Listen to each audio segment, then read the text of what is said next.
My name is Trista. I was diagnosed with ovarian cancer at age 31. It was about a year ago now. And I was diagnosed with clear cell carcinoma, stage 1C. At that time, I had 2 surgeries, one to remove the cysts that contained the cancer, and then following that, I had a full hysterectomy, as well as I had 6 rounds of chemotherapy as a precaution. Since that time, I'm in remission and cancer-free.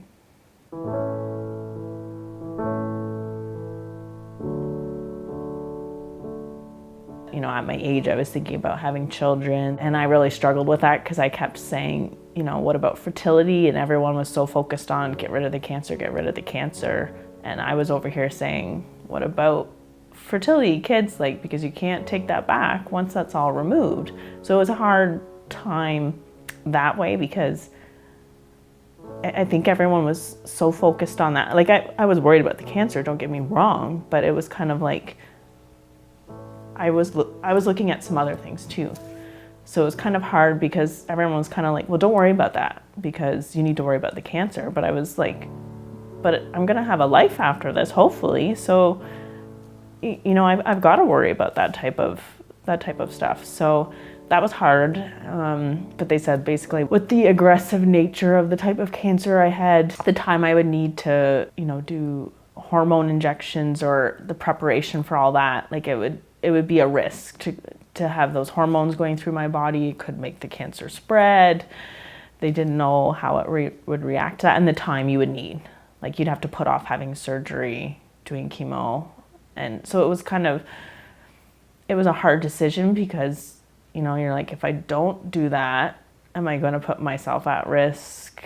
You know, that type of thing. So that's why, like, we had to make the decision, like, it's better that I'm here, whether or not the kid's part happens, I'm here at least, because what's the point if we're going to bring, you know, a child into this world if I'm not going to be here? Once I got diagnosed, the doctors were very much like, don't go on Google and search because you're going to find a lot of scary and incorrect information. So of course I went home and searched because just you want something to look at. And I remember the first thing I saw was that the average age for ovarian cancer was around a woman in their 60s. So I was, you know, early 30s at the time. I thought I was the only one in Canada that had ovarian cancer this young, not knowing. And then I researched a little bit more. I went to the Ovarian Cancer Canada's website. I just did some Google searching, found that. And they had some videos and some stories on there. So that was really encouraging. I'm like, oh, there's some other young women that are dealing with the same thing. And I noticed they had a book that you could ask for, and it just kind of outlined, you know, the different types of ovarian cancer and treatment options. So they said, I think I emailed or called, and then a rep called me back and like asked me for my story and then sent me the book, which was really great because it was in simple language, because there's so much online that you can read about so many different types of ovarian cancer, and you know, you just want to get a grasp because people are asking you questions and like there's just so much going on and so much information you're given. It was nice that it was all compact and it's like, okay, I can sit down and read this, and it's like it answers a lot of my questions. So that was really helpful. And just chatting with them, they were very empathetic, and they said that they can put me in touch with other young women that are going through similar situations, and then not just young women, but that actually had similar cancer stories or diagnosis that I did. So that was really helpful. I just felt like they were very caring. You want to be happy that you've beat cancer, but it's kind of like, oh, I have to deal with mood swings and, you know, hot flashes and all these other things that can happen with surgical menopause, and no one really, you don't want to bring it up because it's like, you don't want to be the Debbie Downer that's like, oh, you know, I've got to deal with this. Shouldn't you just be, you know, I kind of felt like, shouldn't I just be happy that I'm alive? You know, so it's hard because you want to be real, and I think it's hard as women, especially. I know I'm a bit of a people pleaser when it comes to that type of stuff, where you want to put on that brave face, but you know, I think you have to be authentic with with this scenario, because it's like, who are you kidding here? You know, like, menopause is not fun. I mean, there's some positive impacts of it, if I could say that. Like, there's some pluses, but there's also a lot of negatives too, where you feel hot all the time. Your moods are all over the place, and it feels like you just can't control it. And it's like, it doesn't sound bad, but like, you know, you've got weight gain, you've got other things, which causes, it's like a ripple effect, you know. I gained a bit of weight through chemo. I had lost a lot of weight in university, and I worked really hard to get that off. So to see it come back on was really hard. And then you don't have your self-confidence because you don't feel comfortable with yourself. So it's not just the menopause, it creates other issues. You know, you have chemo brain, where you're kind of forgetting things and you feel frustrated with yourself. It's okay to not be okay. There's different ways you can get help, and like, I would definitely encourage women, like, not to be afraid, because I was really worried about what other people would think. That, you know, if I was struggling with this, like, privately, if I told people I was, you know, going to see someone or possibly take, you know, medications to help me with that, like, I was worried that what are my family going to think of me? You know, what are my friends going to think of me? You know, they're going to think that was the big thing for me, was they're going to think I can't handle it, or I'm not coping well. Which, looking back, I was like, I don't know why I was worried about that, because, like, who could cope with that? Who could handle that? But in my brain and my own mind, I kept thinking, like, my family's gonna be so disappointed, because they kept saying I was so positive throughout this, and I am a positive person, but, you know, obviously going through this is, I'm not gonna sugarcoat it, it's horrible. You know, so they kept saying, you're so positive. So it's like, you had to keep up that positivity, you know, throughout everything. And it's like, it got tiring after a while, where it's like, you know, I just can't be positive anymore. Like, things suck sometimes. Like, I think it's more being authentic is really what you need to be. Like, if I'm happy today, I'm happy today. If I'm sad today, I'm sad today. And tomorrow I might be happy, I might be sad. And it just is what it is. So I got to the point where it was like, you know what? If I'm gonna cry all day, I'm gonna cry all day. If I'm gonna be happy, yeah.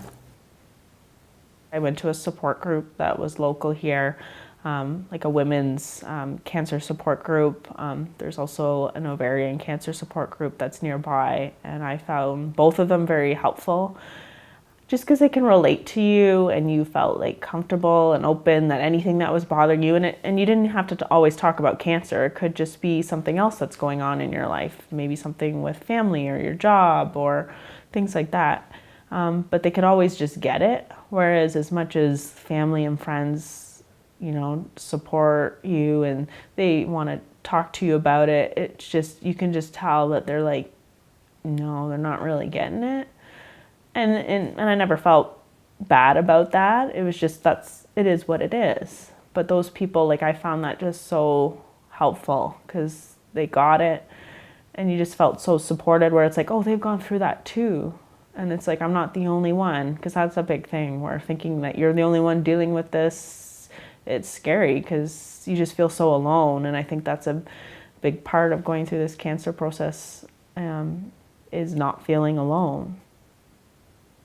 One time I had some pain in my lower abdomen, and I kept thinking, oh my God, this is the cancer coming back. And I was so scared, but like, my doctors were very good with, you know, just because you have pain there doesn't mean anything. And it ended up being nothing. But it's just, I know how much anxiety that created for me, because it was especially in that area. And I thought, oh my God, you know, like, you knew that it probably wasn't the cancer coming back, but you couldn't shut your brain off from thinking that. And I think it just gets easier with time. I don't know how to really explain it.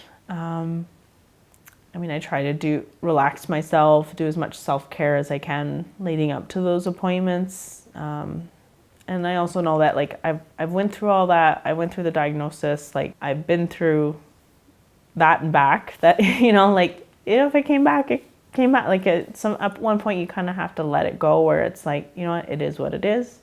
If it comes back, it comes back, you know? I mean, it's easier to say.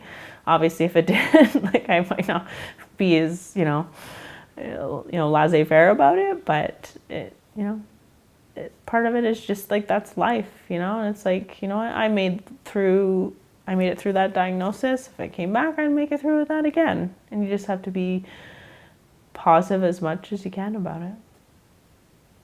You don't realize how strong you are once you go through all this. It really tests things. It tests things with your relationships, because it just brings all those anxieties out of you, and then things come out at the worst time, where it's like someone might mention something and then you start crying, and then you think, well, where did that come from? So it just puts a lot of pressure on you in many different ways. So that's hard, but I also think there's some good things that come out of it, where you realize, okay, is this worth getting angry over? And it's like, in the grand scheme of things, like, I'm alive and things are good. Like, I'm not going to worry about, trivial things. So it definitely, like, I think cancers, no matter what kind of cancer you have, like, there's some positive aspects you can get out of it for sure. It changes your perspective totally. It's kind of like before cancer and after cancer, it's changed. It doesn't mean that it's like my life is horrible, or it's just different. Different in a good way, I think, sometimes,